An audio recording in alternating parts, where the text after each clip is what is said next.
Mr. President, where I come from, if you cannot afford to pay the dues, you do not join the club. That is who we are.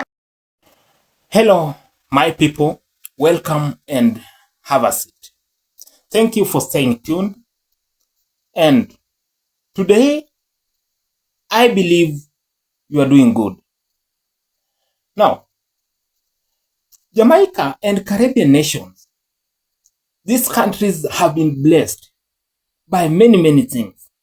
We have people who are very powerful, people who make sense whenever they talk.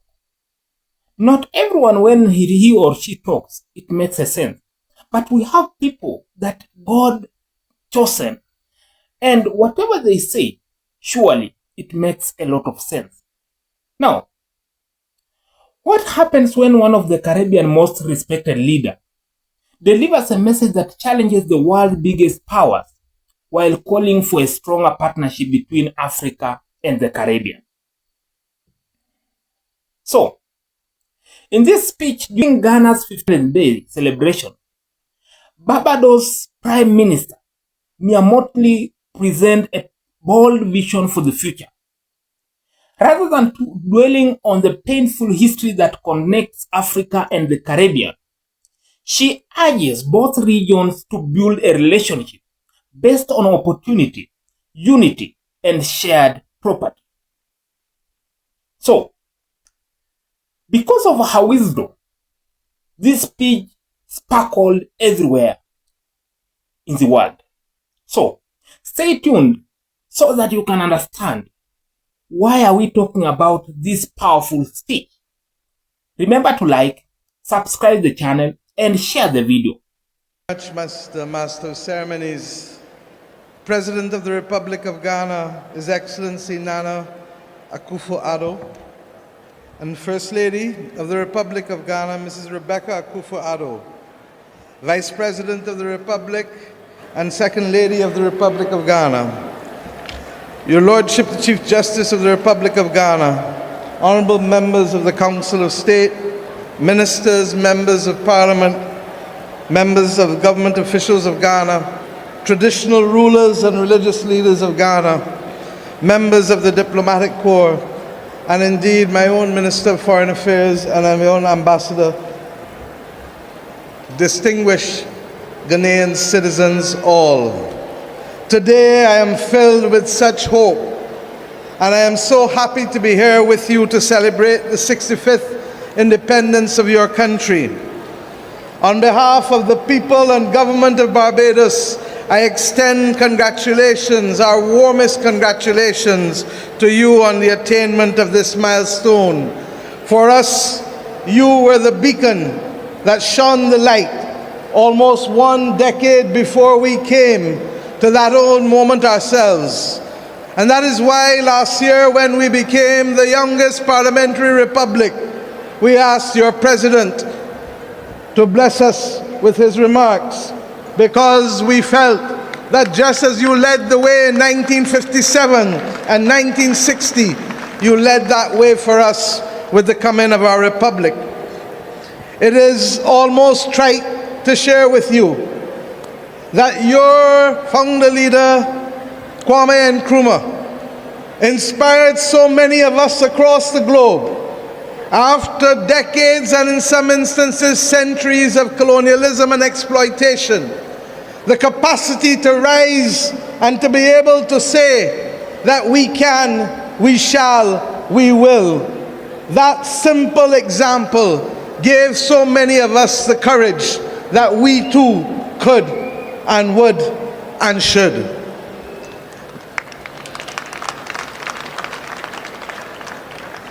As I indicated to you just last year on the 30th of November, we took that step. And on that occasion, we elected our first president, Dame Sandra Mason, who has asked me also to pass her warmest regards to you, Mr. President, on the occasion of this 65th anniversary.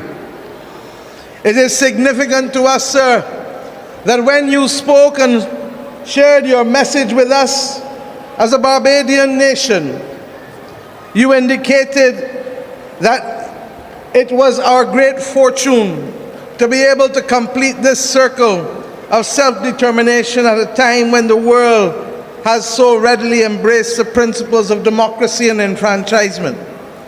And yes, my friends, and yes, the young people of Ghana in particular, I am mindful that for you, this may seem a journey that is long, long past from where it started 65 years ago. But be assured that that anchoring 65 years ago is what allows us now to stand tall and proud, even as we see the ugly face rearing itself again of racism and imperialism across our world. We must never, never, ever accept that there can be first-class or second-class citizens in this world. And we equally assert today that there cannot be first-class and second-class nations in the global community. It is for that reason that we will work together in solidarity to fight the battles of our time, challenging as they're appearing to be, quickly as they're coming at us. For whether it is the climate crisis that affects us, or whether it is the scourge of war that is raising its head yet again, or whether it is the assertion by some who have not been elected to take power from those who were duly elected, we have a duty to stand tall and to protect the principles of democracy and the principles that are anchored in our Constitution and the principles that we committed to in the United Nations Charter and the International Covenant of Civil and Political Rights. These may sound like a lot of big words to many of us, but the truth is, they are simple anchors that assure that each of us deserves the right to be heard, the right to be seen, and the right to be cared for. My friends, African-Caribbean solidarity received a new boost on the 7th of September last year when we came together for the first ever African CARICOM Summit. I want to let you know that it was your President's visit to Barbados in 2019, along with President Kenyatta, that allowed us, as I was getting ready to chair the Caribbean community, to agree that we should have that first summit. Alas, COVID visited us, and what was to be the first summit of June 2020 ultimately became the summit of the 7th of September 2021. My friends, out of that summit, we agreed to establish a permanent forum for African and Caribbean territories and states, and that forum would be jointly coordinated by the African Union and the CARICOM Secretariat. We agreed also to take steps that the 7th of September shall forever be known as Africa CARICOM Day. And we ask you, our brothers and sisters in Ghana, as we will in Barbados, to celebrate that day with the knowledge that those of us across the Atlantic can never be divided, not even by the forces of history or the passage of time. The establishment of this forum will allow for us to bring about synergies between the CARICOM single market and economy and the African Continental Free Trade Area. And it is significant that in both of these instances, our two countries lead the effort. In your case, for the Africa Continental Free Trade Area, and in the case of Barbados, for the CARICOM single market and economy. We've also agreed that we should collaborate and work much closer at the United Nations, because many of our objectives are the same and our mission is the same. We may have different routes by which we must get there, but if we have the same destination and if we have the same purpose, then we have a duty to collaborate and cooperate with each other. We've also agreed that that collaboration should be heard as we raise our voices against the inequity of vaccine distribution that has bedeviled our world as if they were truly first-class and second-class nations of the world. We reject that. We reject that. We ask ourselves to cooperate equally on the matters of the climate crisis, and we do so conscious that each of us is affected. You here with the same coastal erosion, whether in the Volta region or the greater Accra region, or with the flooding that has regrettably taken lives here in your own country in 2019 and as recent as last year in August, affecting your ability to produce food, affecting your ability to buy food, because the costs continue to rise. And now that it is compounded by the realities of the pandemic and the realities of the war in Ukraine, we expect, regrettably, that there will be difficult times, that there will be increases in prices continuing. And I say to you, the people of Ghana, that in the same way that we have in Barbados, to explain to our people that the cost of living that now chokes so many of our people is regrettably not national, but global in nature. For we only need to look at the impact that will be happening soon as we get our next shipments of oil, as we get our next shipments of food, as we get our ability to negotiate whether we can in fact get the shipping arrangements to receive that which we want to buy. But we know that we come from a proud and resilient people, and not even the combination of the pandemic and the climate crisis and the consequences of aggression in Ukraine can cause us to bow and to lose focus. Yes, the times will be hard, but our ancestors have shown us that even in hard times we can rise above this and hold firm to the view that we are a resilient and dominant people capable of moving strong ahead. It is for that reason, Mr. President, that when we look at the global architecture and the lack of fairness in the structure of it, we too echo your own calls and that of others, that the African Union should be given a chance to become part of the global leadership if it is to be legitimate and if it is to be morally accepted by us all. The G20 cannot remain 20. The G20 must become the G21. For we know that in the African Union you constitute the 5th largest economy in the world with just under 3 trillion in production on an annual basis. And we know that the 1.3 billion people of this continent actually have the greatest demographic dividend to be reaped in the 21st century, with the largest percentage of young people on the planet Earth today to be found on the continent of Africa. If there is to be a future for these young people in Africa, then that future must be shaped not just by those who tell us what to do, but must also be shaped by those who experience what it is to provide for the 1.3 billion people on this continent.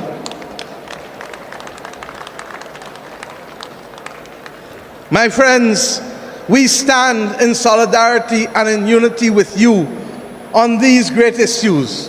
And I can do no better than to quote your own founder leader in his wise words as he addressed the OAU summit in May of 1963, when your president said, and I quote, "Do we have any other weapon against this design but our unity? Is not our unity essential to guard our own freedom as well as to win freedom for our oppressed brothers, the freedom fighters? Is it not unity alone that can weld us into an effective force capable of creating our own progress and making a valuable contribution to world peace? We must stand united now more than ever. And the calls to remove a member of the P5 this week only serve to remind us of the absolute injustice and inequity of the P5, the permanent 5 in the Security Council in the first place. And that is why we say there can be no first-class or second-class nations of the world.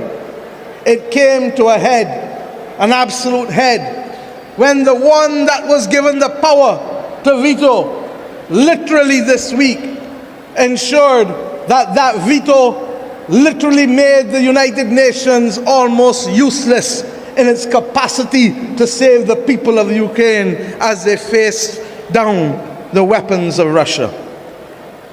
We say today that it is not only there that there must be change. We ask the world to also recognize that the international financial institutions cannot accept that two countries, namely Greece and Ghana, can go to the market to borrow money, have the same credit rating, but Greece must be able to borrow, and regrettably, at a fraction of what Ghana must now pay for the cost of capital. That is and cannot be part of a fair and just world in the 21st century.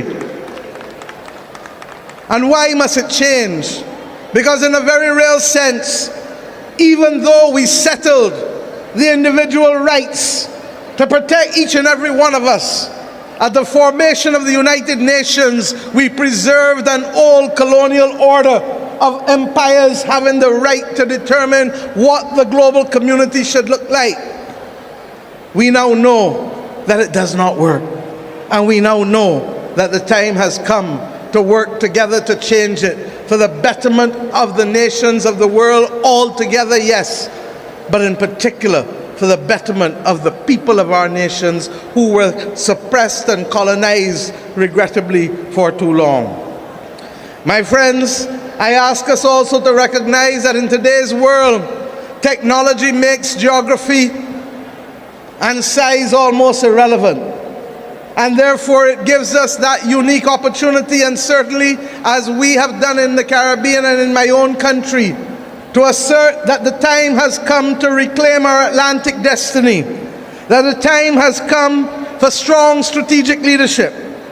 And that is why we have come to look to you on so many things for partnership as you have looked with us. I stand here today on your Independence Day to thank the people of Ghana for being able to support us in our need for nurses, with the first 95 nurses having gone to Barbados in July of 2020. We thank you, the government and people of Ghana, for that most generous gesture.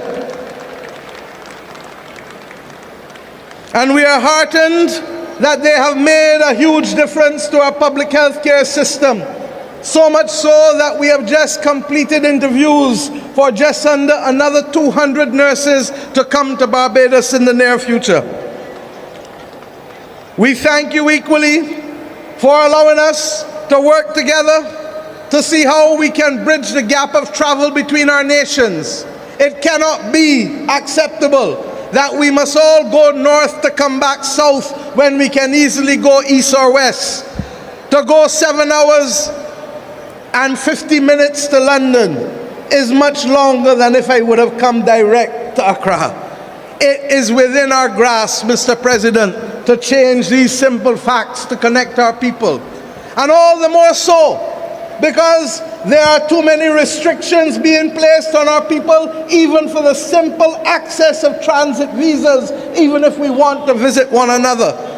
We are independent, and we must now shape our future truly in the image of where we want our people to go, rather than being victims of the decisions of others over whom we have little control. I am happy that we were able equally to establish in the last year a mission, an embassy in this country to be able to promote trade, culture, and diplomacy. And the Barbados Embassy at Ghana in Accra is one of our first that have been established in the continent of Africa, along with our embassy at Nairobi. That it has taken 55 years for us to have a presence in Africa is a regrettable thing. That it has happened is something of which we can all be proud, for it lays the foundation for greater cooperation between our people in the small and the large things that matter. Mr. President and the people of Ghana, let me say that I want to share just a few 2 minutes with you about who we are as Barbadians and what we stand for. We are a people who are very proud, and we know, as I did and said when I addressed your parliament, that we were an Akan-speaking nation in the 17th century, that many of our people owe their inheritance to this great nation. And it is that spirit of resilience that you have shared with us that has come through the centuries in spite of the horrors of slavery. That for us, on 166 square miles, land means everything. And therefore not just the possession of land, but the ownership of land must matter. That in our country, and I say so conscious that here in the Cape Coast, education has been critical to you in this part of Ghana. Equally, education is a bedrock upon which our nation has grown and has become more stable and prosperous. I say to you that it is our mission to erase poverty from our landscape, because poverty is a cancer that takes away from our people the right to choose and the right to be. And I share with you 2 simple things that perhaps say it better than I could ever say. For when we became an independent nation and the President of the United States of America, Lyndon Johnson, offered to pay our dues to join the Organization of American States, the then Prime Minister and Father of Independence, the Right Excellent Errol Barrow, said to him, "Mr. President, where I come from, if you cannot afford to pay the dues, you do not join the club." That is who we are as Barbadian people. And when he went to deliver the first message on behalf of our people at the United Nations, he indicated something that has remained our motto and our bedrock, and which serves us well today, even as we comment on the crisis in Ukraine, that we shall be friends of all and satellites of none. This is a spirit which was imbued in us, and we have no doubt that that spirit owes its heritage to right here where I speak today, in the continent of Africa, because that is what allowed us to keep our heads high in spite of all that we had to face. Today, as we go forward, we simply use the words, as I've had to do over the last 4 years in my country, as we ourselves face serious economic difficulties and challenges, as we face the climate crisis and the pandemic. And what were those simple words? Simple that our children understand. Many hands make light work.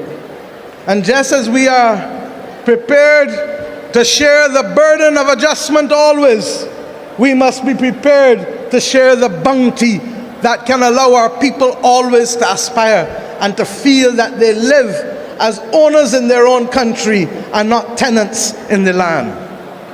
My friends, I ask us once, please, before we go and I close, to reflect on the fact that it was from this coast, regrettably, that many people left.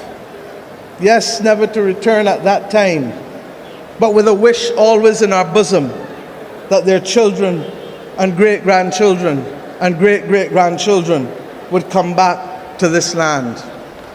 We are conscious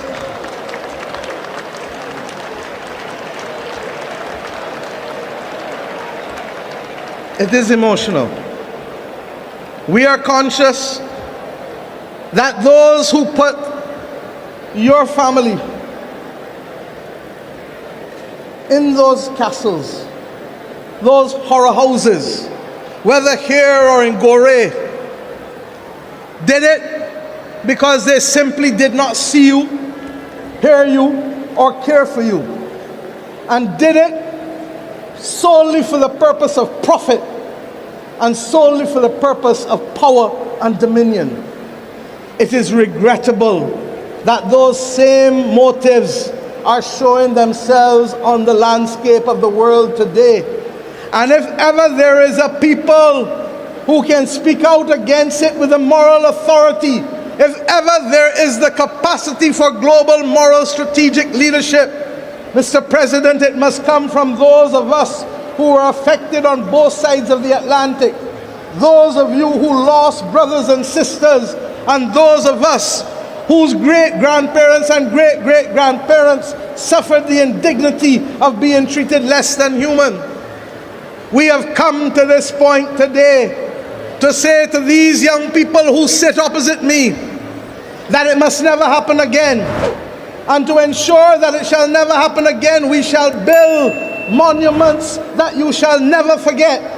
And it is therefore with pleasure that I share with you today that one of your own distinguished citizens, Sir David Ajay, has been the person responsible for designing the monument in Barbados, the country that has had, regrettably, a relationship with racism that is a blot on our history. The parliament which I lead, regrettably, was a parliament that in 1661 passed the slave code that came to spawn all of the other laws that govern slaves in the Americas. It is for that reason that we, the children of independence, have an obligation to build a monument such that these young people shall never forget the scars of history. And that monument shall pay tribute to 570 slaves buried in the burial ground at Newton Plantation in the parish of Christchurch, Barbados. We shall equally build there a genealogical research center so that we can truly understand who and who is exactly family. Because Barbados has the second largest transatlantic slave records in history, only to be exceeded by the United Kingdom, whose ones perhaps may not be as pristine as ours for different reasons.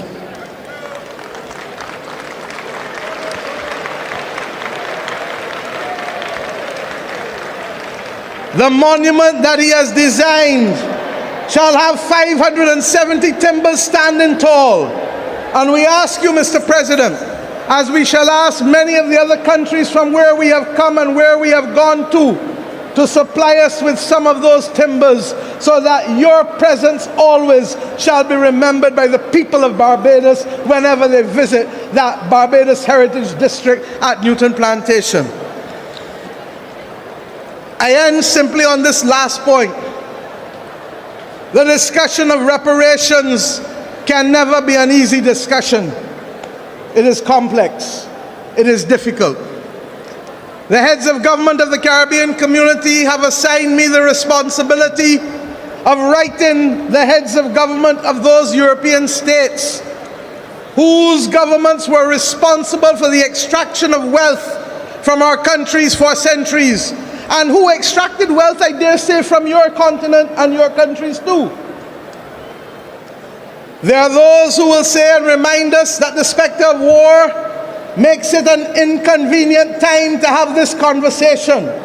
But may I say that it is never the wrong time to do the right thing, and I therefore hope that we shall have the support of Africa in these difficult and complex conversations that regrettably have led to the extraction of wealth for centuries from our nations in the Americas. Thank you, my brother. My friends,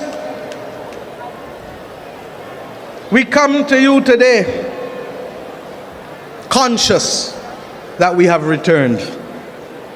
We have returned. And it is the ultimate victory to wage against those who said that there shall be no return, that I stand here as a daughter of the Americas, a daughter of Africa, to congratulate you on what has been a magnificent display this morning by your armed forces, by your civilian persons, by the school children of this country. And may I say, as I saw the stilt men and the masqueraders, Mr. President, just as you felt when you inspected our troops in Barbados that you were in Accra, I feel today that I am in Bridgetown at Cropover when I saw the masqueraders and I saw the stiltmen move through this stadium. It is a reminder always that we are truly family. So let us not look north, let us look west, and let us look east, and let us be determined always to remove the middleman, to remove the middle leg, and to remove the middle passage. For if we remain committed and focused on that, then I believe that we shall be that humanizing force that the world needs now more than ever in these great times of peril in which we live. For we will know what we must do to bring justice to the fight against climate. And we will know what we must do to bring reparations to those people who have lost. And we will know what we must do to ensure that those in this continent and in the Americas should not be deprived of vaccines at a time when other countries literally are throwing them away as if they didn't matter. For we shall know when the next pandemic comes how to fight it and who to protect. Mr. President and the people of Ghana, I leave you today confident that you shall continue to light a beacon for those of us not only in the continent of Africa but across the world, and we shall join you in holding that beacon, that everlasting fire, if only because it is a moral and just fire, it is a moral and just fight that we wage. But we are equally conscious that those who labor in a great cause, my brothers and sisters, shall never fail. Long live the Republic of Ghana, long live the Republic of Barbados, long live the Caribbean civilization, long live the civilization of Africa. Thank you. Thank you for staying tuned. Welcome back. I believe you have enjoyed the video. Now, the speech begins with Mottley celebrating Ghana's independence while recognizing the deep historical connection between Africa and the Caribbean. She explains that although both regions are linked by the painful legacy of slavery and colonialism, they must now not allow that history to define their future. Instead, she encourages African and Caribbean people to reconnect through hope, innovation, and mutual respect. One of the central themes of her address is the growing partnership between Africa and CARICOM. Mottley highlights the historic Africa-CARICOM Summit held in 2021, describing it as a major step towards creating lasting cooperation between the two regions. She believes that this partnership should not exist only on paper, but should produce real benefits for ordinary citizens through trade, education, healthcare, tourism, and investments. Mottley then shifts her attention to the international systems, arguing that today's global institutions no longer reflect the realities of the modern world. She rejects the idea that some countries should be treated as first-class nations while others remain on the margins. According to her, every nation deserves equal respect, regardless of its size or economic power. She praises the inclusion of the African Union in the G20 as an important milestone, but insists that much more reform is needed. In her view, developing countries must have a stronger voice in global financial institutions and decision-making bodies. She argues that policies affecting billions of people should not be controlled by only a handful of wealthy nations. Another major point in the speech is the economic independence. Mottley believes Africa and the Caribbean have relied for far too long on outside intermediaries to conduct business with each other. She calls for direct trade routes, stronger transportation links, easier travel, and deeper commercial partnership. She also expresses gratitude to Ghana for supporting Barbados through healthcare cooperation, especially by providing skilled nurses, showing how collaboration can benefit both regions. Throughout the speech, Mottley emphasizes resilience. She reminds listeners that despite centuries of exploitation, the people of Africa and the Caribbean have continued to overcome enormous challenges. She proudly repeats Barbados' guiding principles of being friends of all and satellite of none, stressing that countries should maintain their independence while building partnership based on quality rather than dependence. She also discusses global challenges that affect everyone, including climate change, rising debt, food security, and economic instability. Mottley argues that these problems require cooperation rather than competition. She believes Africa and the Caribbean can become global leaders by working together, sharing knowledge, investing in renewable energy, and creating opportunities for future generations. One of the most emotional moments comes when she reflects on the transatlantic slave trade. Mottley acknowledges the millions of African men, women, and children who lost their lives during one of the history's darkest chapters. She speaks about Barbados' efforts to build a monument honoring those who suffered and stresses the importance of preserving historical memory. This naturally leads to the issue of reparations. Mottley addresses the topic with conviction, arguing that seeking justice for historical wrongs is not about revenge, but about fairness and accountability. She delivers one of the speech's most memorable messages by declaring that it is never the wrong time to do the right thing. For her, meaningful dialogue about reparations is part of building a more just and equitable future. As the speech continues, Mottley returns to her central message of hope. She believes Africa and the Caribbean possess enormous human talent, natural resources, and cultural strength. If they work together, invest in education, embrace innovation, and strengthen economic ties, they can create opportunities that benefit future generations and reduce dependence on traditional global powers. In the reaction segment, following the speech, the commentator praises Mottley's vision, arguing that her message rises above partisan politics. Rather than focusing on historical grievances, she offers practical solutions centered on cooperation, innovation, education, and long-term development. The reaction describes her address as both inspirational and realistic, encouraging African and Caribbean nations to shape their own future instead of waiting for others to do it for them.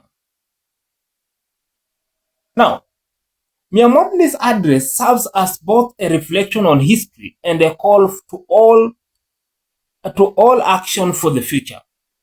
By advocating stronger Africa-Caribbean partnership, failure global institutions' economic independence, and continued resilience, she presents a vision built on unity and shared progress.